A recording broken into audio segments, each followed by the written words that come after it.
Anime തുടരുമ്പോൾ നേരം വെളുത്തു വരുന്നതേ ഉള്ളൂ. ജനലിലൂടെ വരുന്ന വെളിച്ചം മുഖത്തടിച്ച് റെൻഡാരോ പതിയെ ഉറക്കത്തിൽ നിന്നും എഴുന്നേൽക്കുകയാണ്. കണ്ണു തുറന്ന ഉടൻ അവന്റെ മനസ്സിലേക്ക് വന്നത് വാഗോരിയുടെ ആ വാക്കുകളാണ്. നമ്മൾ രണ്ടുപേരും നമ്മുടെ ബെസ്റ്റ് തന്നെ കാണിക്കണം. ആ വാക്കുകൾ ഇപ്പോഴും അവന്റെ കാതുകളിൽ മുഴങ്ങുന്നുണ്ടായിരുന്നു. കാരണം ഇന്നാണ് അവൾക്കൊപ്പം ഇരുന്ന് പഠിക്കാൻ വേണ്ടി അവൻ പോകുന്നത്. അതിന്റെ ചെറിയൊരു ടെൻഷനും ഒപ്പം ഒരു ആകാംക്ഷയും അവന്റെ മുഖത്തുണ്ടായിരുന്നു. ഉടനെ തന്നെ അവൻ റെഡിയായി റെയിൽവേ സ്റ്റേഷനിലേക്ക് തിരിച്ചു. എന്നാൽ ട്രെയിനിൽ കയറിയപ്പോഴാണ് അടുത്ത പ്രശ്നം. സാധാരണക്കാരായ ആളുകൾക്കിടയിൽ നിൽക്കുമ്പോൾ റിൻഡാരോയുടെ ആ ഉയരവും ലുക്കും പെട്ടെന്ന് തന്നെ എല്ലാവരുടെയും ശ്രദ്ധ ആകർഷിക്കുന്നുണ്ടായിരുന്നു. ചുറ്റുമുള്ളവർ അവനെ നോക്കി എന്തൊക്കെയോ അടക്കം പറയുന്നത് അവൻ ശ്രദ്ധിച്ചു. പക്ഷേ അവന്റെ മനസ്സ് മുഴുവൻ ഇന്ന് വാഗോരിയെ കാണാൻ പോകുന്നതിനെ കുറിച്ചും ഒരുമിച്ച് പഠിക്കാൻ പോകുന്നതിനെ കുറിച്ചുമുള്ള ചിന്തകൾ മാത്രമായിരുന്നു. നമ്മളൊക്കെ സാധാരണ ഇഷ്ടമുള്ള ഒരാളെ കാണാൻ പോകുമ്പോൾ എന്തൊക്കെ കാട്ടിക്കൂട്ടാറുണ്ടോ അതൊക്കെ തന്നെയാണ് നമ്മൾ റിൻഡാരോയും ഇവിടെ ചെയ്യുന്നത്. അങ്ങനെ ഒടുവിൽ അവൻ ആ സ്ഥലത്ത് എത്തിച്ചേരുകയാണ്. നോക്കുമ്പോൾ വാഗോരി ഓൾറെഡി അവിടെ വന്ന് അവനെ വെയിറ്റ് ചെയ്യുന്നുണ്ടായിരുന്നു. രണ്ടുപേരും മുഖത്തോട് മുഖം നോക്കിയപ്പോൾ അവിടെ ചെറിയൊരു നെർവസ്നെസ് ഒക്കെ ഉണ്ടായിരുന്നു. ആദ്യമായി ഇങ്ങനെ തനിച്ചു കാണുമ്പോൾ ആർക്കായാലും ഉണ്ടാകുന്ന ഒരു ചമ്മൽ. പക്ഷെ ആ ചമ്മലൊക്കെ മാറ്റാൻ നമ്മുടെ വാഗോരിക്ക് ഒരു വഴിയേ ഉണ്ടായിരുന്നുള്ളൂ, ഭക്ഷണം. ഓർഡർ ചെയ്ത ഫുഡ് വന്ന് അത് കഴിക്കാൻ തുടങ്ങിയതോടെ വാഗോരിയുടെ ആ ടെൻഷനൊക്കെ പമ്പ കടന്നു. അവൾ പഴയതുപോലെ ഹാപ്പിയായി സംസാരിക്കാൻ തുടങ്ങി. അങ്ങനെ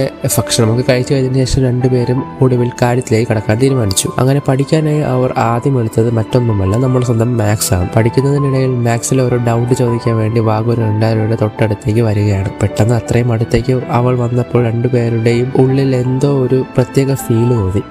നെഞ്ചിരിപ്പ് കൂടി. പെട്ടെന്ന് തന്നെ രണ്ടുപേരും ഒരു ചെറിയ ഷോക്കോടെ പുറകിലേക്ക് മാറുന്നു. അതിനുശേഷം അവർ വീണ്ടും മാത്സ് പഠിക്കാൻ തുടങ്ങിയെങ്കിലും നമ്മുടെ ഹീറോയ്ക്ക് ഒട്ടും കോൺസെൻട്രേറ്റ് ചെയ്യാൻ പറ്റുന്നുണ്ടായിരുന്നില്ല. ഈ ഒരു ടെൻഷൻ മാറ്റാൻ വേണ്ടി റിൻഡാരോ പതിയെ അവളോട് ഒരു ചോദ്യം ചോദിക്കുകയാണ്. നിനക്ക് എന്താണ് ഈ പരീക്ഷ ജയിക്കാൻ ഇത്രയും ആഗ്രഹം? അതിന്റെ പിന്നിലുള്ള റീസൺ എന്താണെന്ന് ചോദിക്കുകയാണ്. ആ ചോദ്യം കേട്ടത് വാഗോരി തന്റെ മനസ്സ് തുറക്കാൻ തുടങ്ങി. അങ്ങനെ അവർ പഠനത്തിൽ നിന്നും പതുക്കെ സംസാരിച്ച് അവരുടെ ഫ്രണ്ട്ഷിപ്പിനെ കുറിച്ച് ടോപ്പിലേക്ക് എത്തിച്ചേരുകയാണ്. വാഗോരി അവളുടെ ബെസ്റ്റ് ഫ്രണ്ടിനെ കുറിച്ച് റിൻഡാരോയോട് പറയുകയാണ്. സുബാരു, അവളാണ് എന്റെ ബെസ്റ്റ് ഫ്രണ്ട്. എപ്പോഴും അവർക്കിടയിൽ ചെറിയ മിസ്അണ്ടർസ്റ്റാൻഡിംഗ്സ് ഉണ്ടാകാറുണ്ട്. അതിനൊരു കാരണമുണ്ട്. സുബാരുവിന്റെ പാസ്റ്റ് ലൈഫിൽ ഉണ്ടായ ചില ട്രോമകൾ ഇപ്പോഴും അവളെ ബാധിക്കുന്നുണ്ട്. അതുകൊണ്ടാണ് അവൾ എല്ലാവരെയും സംശയത്തോടെ കാണുന്നതും പെട്ടെന്ന് ദേഷ്യപ്പെടുന്നത്. പക്ഷെ എന്ത് പ്രശ്നമുണ്ടെങ്കിലും കുട്ടിക്കാലം മുതൽ ഇന്ന് വരെ അവൾ തന്നെയാണ് എന്റെ കൂടെയുള്ള ഏറ്റവും പ്രിയപ്പെട്ട കൂട്ടുകാരി എന്ന് വാഗോരി പറയുമ്പോൾ സുബാരുവിനോടുള്ള അവളുടെ ആഴത്തുള്ള സൗഹൃദം നമുക്ക് മനസ്സിലാക്കാം. അങ്ങനെ പഠിത്തവും ഇടയ്ക്കുള്ള സംസാരവും ഒക്കെയായി സമയം പോയതേ അവർ അറിഞ്ഞില്ല. നോക്കുമ്പോൾ പുറത്ത് നേരം നന്നായി വൈകിയിരുന്നു. സത്യം പറഞ്ഞാൽ റിൻഡാരോ അവന്റെ ലൈഫിൽ ആദ്യമായിട്ടാണ് ഇത്രയും സമയം ഒരിടത്ത് വന്നിരുന്ന് ഇത്രയും കോൺസെൻട്രേഷനോടെ പഠിക്കുന്നത്. അതിന്റെ ഒരു ക്രെഡിറ്റ് മുഴുവൻ നമ്മുടെ വാഗോരിക്ക് തന്നെ ഉള്ളതാണ്. അങ്ങനെ രണ്ടുപേരും അവിടെ നിന്നും തിരിക്കാൻ റെഡിയായി. പക്ഷേ പോകുന്നതിന് മുൻപ് വാഗോരി അവളുടെ ബാഗിൽ നിന്നും ഒരു ബുക്ക് എടുത്ത് റിൻഡാരോയുടെ കയ്യിലേക്ക് കൊടുത്തു. അത് വെറുമൊരു ബുക്കായിരുന്നില്ല. എക്സാമിന് വരാൻ സാധ്യതയുള്ള ഏറ്റവും ഇമ്പോർട്ടന്റ് ആയ ചോദ്യങ്ങളെല്ലാം അവൾ പ്രത്യേകം എഴുതി തയ്യാറാക്കിയ ഒരു നോട്ട്ബുക്കായിരുന്നു. ഇത് വെച്ച് നന്നായി പഠിക്കണം കേട്ടോ എന്ന് പറഞ്ഞ് ആ ബുക്കും കൊടുത്ത് അവൾ യാത്ര പറഞ്ഞു പോവുകയാണ്. അവന് വേണ്ടി ഇത്രയും കഷ്ടപ്പെടാൻ ഒരാളുണ്ടല്ലോ എന്നോർക്കുമ്പോൾ അവന്റെ ഉള്ളിൽ വല്ലാത്തൊരു സന്തോഷമായിരുന്നു. പരീക്ഷ ജയിക്കണം എന്ന അവന്റെ ആഗ്രഹത്തിന് ആ ബുക്ക് ഒരു പുതിയ ജീവൻ നൽകുന്നത് പോലെയായിരുന്നു ആ നിമിഷം. വാഗോരി തന്ന ആ ബുക്കും നോക്കി സന്തോഷത്തോടെ ഉണ്ടായി നിൽക്കുമ്പോഴാണ് അപ്രതീക്ഷിതമായി ആരോ വന്ന് അവന്റെ കയ്യിൽ ബലമായി പിടിക്കുന്നത്. പെട്ടെന്ന് ഞെട്ടി തിരിഞ്ഞു നോക്കിയ ഹീറോ കാണുന്നത് മറ്റാരെയുമല്ല, വാഗോരിയുടെ ആ ബെസ്റ്റ് ഫ്രണ്ട് സുബാരുവിനെയാണ്. അവളുടെ മുഖത്ത് വലിയൊരു ഗൗരവമുണ്ടായിരുന്നു.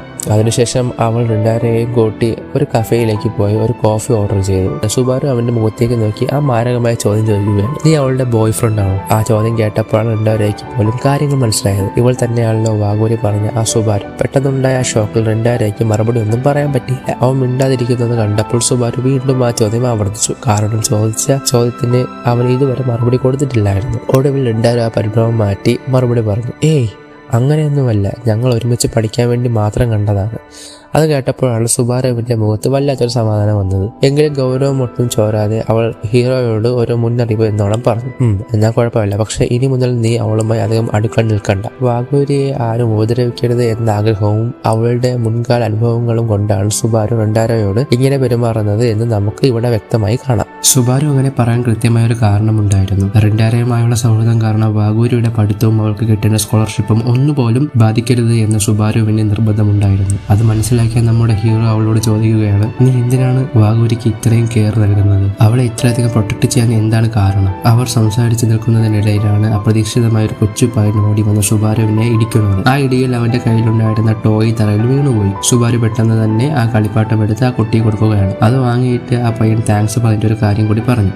ചേച്ചിയുടെ ഈ മുടി കാണാൻ നല്ല ഭംഗിയുണ്ട്. ഈ കുട്ടിയുടെ വാക്കുകൾ കേട്ടതും സുബാരു തന്റെ ഫ്ലാഷ് ബാക്കിലേക്ക് പോവുകയാണ്. അവൾ റിൻഡാരോയോട് പറയാൻ തുടങ്ങി, സത്യം പറഞ്ഞാൽ ഈ മുടിയുടെ നിറം കാരണം കുട്ടിക്കാലം മുതൽ എന്നെ ഒരുപാട് പേർ പരിഹസിച്ചിട്ടുണ്ട്, ഒരുപാട് കളിയാക്കിയിട്ടുണ്ട്. മറ്റുള്ളവർ എന്നെ മാറ്റി നിർത്തിയപ്പോൾ അന്ന് എനിക്ക് വേണ്ടി സംസാരിക്കാനും എന്റെ കൂടെ നിൽക്കാനും വാഗൂരി മാത്രമേ ഉണ്ടായിരുന്നുള്ളൂ. അന്ന് മുതൽ ഇന്ന് വരെ സുബാരുവിന്റെ ജീവിതത്തിലെ എല്ലാമായി മാറിയത് വാഗൂരിയാണ്. അതുകൊണ്ട് തന്നെയാണ് അവളുടെ ആ സ്വപ്നം നേടിയെടുക്കാൻ വേണ്ടി ഞാൻ അവളെ ഇങ്ങനെ പ്രൊട്ടക്ട് ചെയ്യുന്നത്. ഞാൻ ചെയ്യുന്നത് ശരിയാണോ തെറ്റാണോ എന്ന് എനിക്കറിയില്ല, പക്ഷേ ഇനിയും നീ അവളെ മീറ്റ് ചെയ്യരുത്, തന്റെ സുഹൃത്തിനെ ആരും വേദനിപ്പിക്കരുത് എന്ന ചിന്ത മാത്രമാണ് സുബാരുവിനുള്ളതെന്ന് റിൻഡാരയ്ക്ക് ഇവിടെ മനസ്സിലാവുകയാണ്. സുബാരു പറഞ്ഞ ആ വാക്കുകൾ കേട്ട് റിൻഡാര കുറച്ചു നേരം ആലോചിച്ച് നിന്നു. വാഗൂരിയുടെ സ്വപ്നങ്ങൾക്ക് താനൊരു തടസ്സമാകരുതെന്ന് അവനും ആഗ്രഹമുണ്ടായിരുന്നു. അതുകൊണ്ട് അവൻ സുബാരുവിനോട് പറഞ്ഞു, എന്നെ കൊണ്ട് അതിന് പറ്റില്ല, എനിക്ക് വാഗൂരി ഒഴിവാക്കാൻ കഴിയില്ല. അത് കേട്ടപ്പോൾ സുബാരു തിരിച്ചൊരു മറുപടി പറയാതെ അവിടെ നിന്ന് നടന്നുപോയി. തിരിച്ച് വീട്ടിലെത്തിയ നമ്മുടെ ഹീറോ പഠിക്കാനായി പുസ്തകമൊക്കെ തുറന്നു വെച്ചെങ്കിലും അവന് ഒട്ടും കോൺസെൻട്രേറ്റ് ചെയ്യാൻ പറ്റുന്നുണ്ടായിരുന്നില്ല. അവന്റെ മനസ്സിൽ മുഴുവൻ വാഗൂരിയുടെ ചിന്തകൾ മാത്രമായിരുന്നു.